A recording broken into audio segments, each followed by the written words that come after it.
రోడ్లపై ఉన్న చెత్తని ఎప్పటికప్పుడు నిత్యం శుభ్రం చేస్తున్నప్పటికీ స్వచ్ఛ భారత్ అంటూ ఎంత అవగాహన కల్పిస్తున్నప్పటికీ కూడా కొంతమంది బుద్ధి మారట్లేదు. అయితే ఈసారి చెత్త వేశారో డైరెక్ట్గా జైలుకే పంపిస్తామంటున్నారు పోలీస్ డిపార్ట్మెంట్.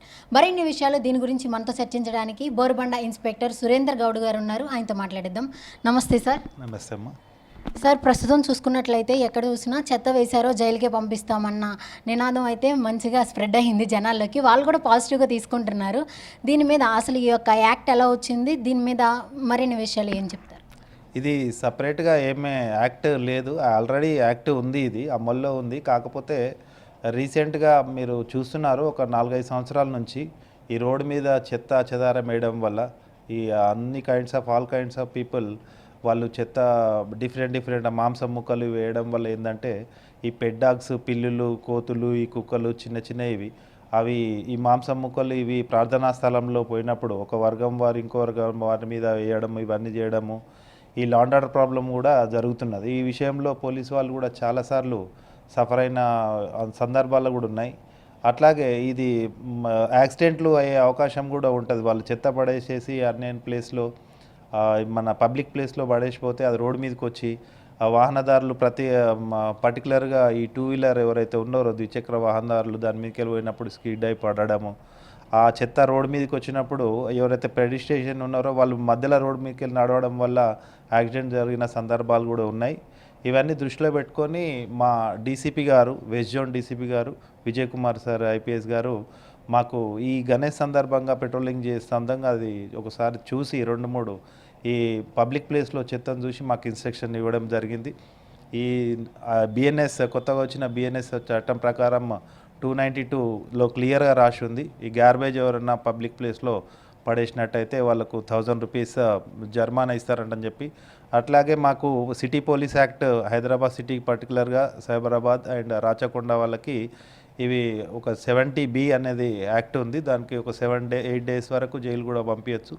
మేము మా సారు ఆదేశాల మేరకు ఈ దాని మీద పర్టికులర్గా అక్కడ చెత్త దగ్గర ఉండి వేసే వాళ్ళను తీసుకొని వాళ్ళ పర్టికులర్ వీడియోగ్రఫీ చేసి వాళ్ళను కోర్టు ముందు ప్రొడ్యూస్ చేయడం అంది, వాళ్ళ మీద ఛార్జ్ షీట్ వేసి కోర్టు ముందు ప్రొడ్యూస్ చేయడం అంది. అట్లాగే దాంట్లో కొన్ని ఈ సీసీ కెమెరాలు కూడా మేము యూజ్ చేసుకొని ఈ సీసీ కెమెరాలలో కూడా వాళ్ళను క్యాప్చర్ చేసి దాన్ని లోకల్ పీపులే అయి ఉంటారు కాబట్టి వాళ్ళని ఐడెంటిఫై చేసి వాళ్ళను కూడా ప్రొడ్యూస్ చేయడం జరిగింది. మ్యాజిస్ట్రేట్ గారు ముందర ప్రొడ్యూస్ చేస్తే మ్యాజిస్ట్రేట్ గారు వాళ్ళకి ఫైన్ రాసినారు ఫస్ట్ టైం. సెకండ్ టైం అయితే జైలుకు పంపిస్తామని చెప్పి వాళ్ళకి వార్నింగ్ ఇవ్వడం జరిగింది. ఒకవేళ జైలుకి పంపిస్తే ఎన్ని డేస్ వరకు రిమాండ్లో ఉంటారు? మ్యాక్సిమం 8 డేస్ దాంట్లో రాసింది as per city police act ప్రకారము. మ్యాజిస్ట్రేట్ గారు దాన్ని గ్రావిటీని బట్టి డిసిషన్ తీసుకునే అవకాశం ఉంటుంది. ఓకే, ఈ యొక్క చెత్త విషయాన్ని ఇంత సీరియస్గా తీసుకోవడానికి అంటే నార్మల్గా మీరు అంటున్నట్లుగా కొన్ని మతపరమైన గొడవలు కూడా జరిగే అవకాశం ఉందంటున్నారు. ఎలాంటివి ఫేస్ చేశారు? గతంలో మీ అందరికీ తెలుసు, ఇవి చిన్న పెట్ డాగ్స్ మాకు సీసీ కెమెరాలో హైదరాబాద్ సిటీలోనే 2-3 చోట్ల జరిగిన తర్వాత ఇమ్మీడియట్గా మా సిటీ పోలీస్ ఆఫీసర్స్ దాన్ని సీసీ కెమెరాల ద్వారా క్యాప్చర్ చేయడం ద్వారా ఈ ఒక దగ్గర పిల్లు తీసుకురావడం జరిగింది, ఒక దగ్గర కుక్కలు తీసుకురావడం జరిగింది. ఇలాంటివి కనుక్కున్నంత సేపులోపే మాకు అక్కడి వరకే లా అండ్ ఆర్డర్ ప్రాబ్లం ఎక్కువైంది కాబట్టి అవి సీసీ కెమెరాల ద్వారా క్యాప్చర్ చేసినాం కాబట్టి అవి మేము అక్కడ నుంచి ఆ సిచ్యుయేషన్ను మేము కంట్రోల్ చేయగలిగినాం. అదర్వైజ్ దాన్ని వేరే యాంగిల్లో పోయే అవకాశం ఉంటుంది. ఓన్లీ ఈ చెత్త దాంట్లో పడేయడం మూలంగానే అవి జరిగిందనేది మా ఉద్దేశం మెయిన్గా. మీరు మెయిన్ దీని మీద యాక్షన్ తీసుకోవడానికి మెయిన్ రీజన్ ఏంటి సార్? అయితే ప్రజల నుంచి ఏమన్నా కంప్లైంట్స్ వచ్చినాయా, లేకపోతే జీహెచ్ఎంసీ నుంచి ఏమన్నా కంప్లైంట్స్ వచ్చినాయా? జనరల్గా ప్రజలు చాలా చోట్ల ఈ ఫెస్టివల్ టైమ్స్ అప్పుడు జిహెచ్ఎంసీ కాకుండా మేము 100 అందుబాటులో ఉంటుంది కాబట్టి మాకు 100 ద్వారా కూడా కొన్ని కంప్లైంట్స్ వచ్చినాయి, మా ఇంటి ముంగల చెత్త పడేసిపోతున్నారు అని చెప్పి దాని మీద కూడా మేము 100గా స్పందించి ఆ కన్సర్న్ జిహెచ్ఎంసీ వాళ్ళతో మాట్లాడి అది తీసివేయడం జరిగింది. అట్లాగే వాళ్ళతో కూడా ఇప్పుడు మా డీసీపీ గారి ద్వారా కూడా వెస్ట్ జోన్ డీసీపీ గారి ద్వారా ఒక జిహెచ్ఎంసీ వాళ్ళకు కూడా మేము ఒకటి రిక్వెషన్ పెడుతున్నాము. మీరు ఓన్లీ చెత్త క్లీన్ చేయడమే కాకుండా వాళ్ళ మీద ఎన్ఫోర్స్మెంట్ కూడా చేయాలంట అని చెప్పి అంటే పబ్లిక్ ప్లేస్లో ఇప్పుడు జిహెచ్ఎంసీ వాళ్ళు కొన్ని ప్లేస్లో కొన్ని కేటాయించినారు, ఈ ప్రాంతంలో మాత్రమే చెత్త వేయడానికి అవకాశం ఉంది అంటని చెప్పి వాళ్ళు డస్ట్ బిన్స్ కూడా ఏర్పాటు చేయడం జరిగింది. ప్రజలు ఏంటంటే దాన్ని ఉపయోగించుకోకుండా వాళ్ళకు అనుకూలమైన ప్లేస్లో ఎక్కడైనా పడేసిపోతే అయిపోతుంది అన్నట్టు, ఎవరు చూసలేరు అన్నట్టు రోడ్ల మీద పడేసిపోవడం వల్ల ఇవన్నీ కూడా చర్యలు ఇవి జరుగుతున్నాయి. కాబట్టి మేము దాని మీద కొద్దిగా సీరియస్ తీసుకొని ఈ 4 రోజుల నుంచి స్పెషల్ డ్రైవ్ చేస్తున్నాము. మ్యాక్సిమం కొద్దిగా ఇది పబ్లిసిటీ, మ్యాక్సిమం పబ్లిక్ కూడా అప్రిషియేట్ చేస్తున్నారు. ఇది మంచి పని అంటని చెప్పి అట్లాగే జిహెచ్ఎంసీ కోఆర్డినేషన్ చేసుకొని మ్యాక్సిమం దీన్ని మా హైదరాబాద్ సిటీ మొత్తం కూడా చేస్తున్నారు. ఇది చేస్తే బాగుంటుందంట చెప్పి నా అభిప్రాయం. నార్మల్గా డ్రంక్ అండ్ డ్రైవ్ అంటే నైట్ టైం అలా పెడతారు సార్ డ్రైవింగ్స్, అది డ్రంక్ అండ్ డ్రైవ్ స్పాట్లు. మీరు ఎలాంటి టైంలో ఏ ఒక్క టైంలో ఏమైనా చూస్ చేసుకున్నారా ఇలా డ్రైవ్స్ చేయడానికి కానీ?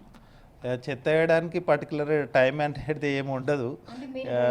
డ్రైవ్ అంటే ఏముండదు. జస్ట్ ఏంటంటే కొన్ని మాకు ఆ ప్లేస్లో పోయినప్పుడు మా బీట్ కానిస్టేబుల్ కానీ పెట్రోల్ కానిస్టేబుల్స్ కానీ దాని మీద ఎక్కువ కొద్దిగా కాన్సన్ట్రేట్ చేసి పర్టికులర్గా మేము ఈ బక్రీద్ సమయంలో కానీ గణేష్ సమయంలో కానీ ఎక్కువ జిహెచ్ఎంసీతో కోఆర్డినేట్ చేసుకొని కొద్దిగా వాళ్ళు వేరే పనిలో బిజీ ఉన్నా కానీ అక్కడ ఫొటోస్ తీసి ఒకటి గ్రూప్ తయారు చేసి గ్రీవెన్స్ దాంట్లో వేస్తే జిహెచ్ఎంసీ వాళ్ళు దాన్ని ఇమీడియట్గా నీట్ చేసే అవి ఉంది. దానిలో భాగంగానే ఇప్పుడు ఏంటంటే అది అసలు ఫస్ట్ ఆడ ఏ వేయకుండానే ఇదంతా ప్రాబ్లం క్లియర్ అవుతుంది ఉద్దేశంతో మా డీసీపీ గారు మాకు ఇన్స్ట్రక్షన్ చేయడం జరిగింది. దాని ద్వారా మేము ఏంటంటే మామూలు పీక్ టైంలో ఏ టైంలో కొద్దిగా ఎక్కువ వస్తారు ఉన్నాయి అది. అలాగే మేము మా దగ్గర ఉన్న సోర్సెస్ సీసీ కెమెరాల్లో కూడా చూసి మేము 2-3 ఐడెంటిఫై చేసి మ్యాక్సిమం అక్కడ లొకాలిటీ వాళ్ళు వేస్తారు కాబట్టి సీసీ కెమెరాల్లో ఫోటో చూపించేస్తే మాకు ఐడెంటిఫై అయినారు వాళ్ళ మీద కూడా మేము కేసు చేసి ప్రొడ్యూస్ చేయడం జరిగింది. వీధుల్లో అయితే మనకి సీసీ కెమెరాల ద్వారా వాళ్ళని ఐడెంటిఫై చేయొచ్చు. మరి మెయిన్ రోడ్స్ ఉంటాయి కదా సార్, వాటి మీద ఎలాంటి ఫోకస్ చేస్తున్నారు? మెయిన్ రోడ్ మీదనే ఎక్కువ సీసీ కెమెరాలు ఉన్నాయి మాకు. వీధుల్లో కన్నా మెయిన్ రోడ్లే ఉన్నాయి. మీద మనకి లోకల్ వాళ్ళు వేయరేమో కదా, అంటే మా వాళ్ళు వేస్తారు, ట్రావెల్ చేస్తున్న వాళ్ళు వేస్తారు. దాని మీద కూడా మాకు మ్యాక్సిమం సీసీ కెమెరాలు మాకు కవర్ చేస్తాయి కాబట్టి మ్యాక్సిమం అది అవాయిడ్ చేయడానికి చూస్తాం. నవరాత్రులు రాబోతున్నాయి, అప్పుడు ఇంకా చెత్త అనేది అంటే పనుల వల్ల కొంచెం చెత్త ఎక్కడ పడితే అక్కడ వేయడానికి అవకాశం ఉంటుంది. దాని మీద ఎలాంటి యాక్షన్ తీసుకుంటారు? మేము పబ్లిక్లో కూడా చాలా మటుకు ఈ బిఫోర్ ఫెస్టివల్ టైంలో అవేర్నెస్ ప్రోగ్రామ్ పెడుతున్నాము. ఈ చెత్త ఎక్కడ పడితే అక్కడ వేయొద్దని చెప్పి పర్టికులర్గా బక్రీద్లో కూడా మీరు చూసినట్టయితే వాళ్ళు కుర్బానీ ఇస్తారు కాబట్టి వాళ్ళకి జిహెచ్ఎంసీ ద్వారా కొన్ని కవర్స్ ఇవి కూడా మేము ప్రొవైడ్ చేయడం అయింది. మా ద్వారా కొన్ని, జిహెచ్ఎంసీ ద్వారా కొన్ని. అట్లాగే గణేష్ టైంలో కూడా మనకు పూజ జరిగిన తర్వాత అవన్నీ ఉంటాయి కాబట్టి వాళ్ళకు కూడా మేము ఎప్పుడైతే ఈ ఆర్గనైజర్స్ మీటింగ్ పెట్టినామో వాళ్ళకు మేము ప్రత్యేకంగా ఈ చెత్త గురించే ఇట్లా మేము పర్టికులర్ ప్లేస్లనే వేయాలి, ఎక్కడ జరిగితే అక్కడ వేయొద్దని చెప్పి వాళ్ళకి అవేర్నెస్ చేస్తున్నాం. అట్లాగే ఏరియాలో తిరిగినప్పుడు కూడా మేము ఈ పబ్లిక్ అవేర్నెస్ మీటింగ్లలో దాంట్లో ఈ చెత్త గురించి అనేది మేము డిస్కస్ చేస్తున్నాం వాళ్ళతో. Thank you. సో చూసారు కదా, ఇది ప్రతి ఒక్క చోట కూడా ప్రతి ఒక్క ఏరియాని డంప్ యార్డ్ లాగా చేసేస్తున్నారు. దానివల్ల విపరీతమైన అనారోగ్యాలు పెరిగిపోతున్నాయి. వాటర్లో కూడా అలాంటి పదార్థాలు కలిసిపోయి విపరీతమైన అనారోగ్యాలు, ఇంకా కొత్త రోగాలు అయితే వస్తున్నాయి. కాబట్టి ఎప్పటికప్పుడు మీ యొక్క స్థలాన్ని మీరు మాత్రమే జాగ్రత్తగా ఉంచుకోగలరు, మీరు మాత్రమే శుభ్రంగా ఉంచుకోగలరు. దానికోసం మా వంతు మేము సాయం చేస్తున్నాం, మీరు కూడా మాకు సహాయం చేయమని ఇన్స్పెక్టర్ సురేందర్ గౌడ్ గారు చెప్తున్నారు. కెమెరామెన్ సాగర్తో కేజీఆర్ సైనింగ్ ఆఫ్.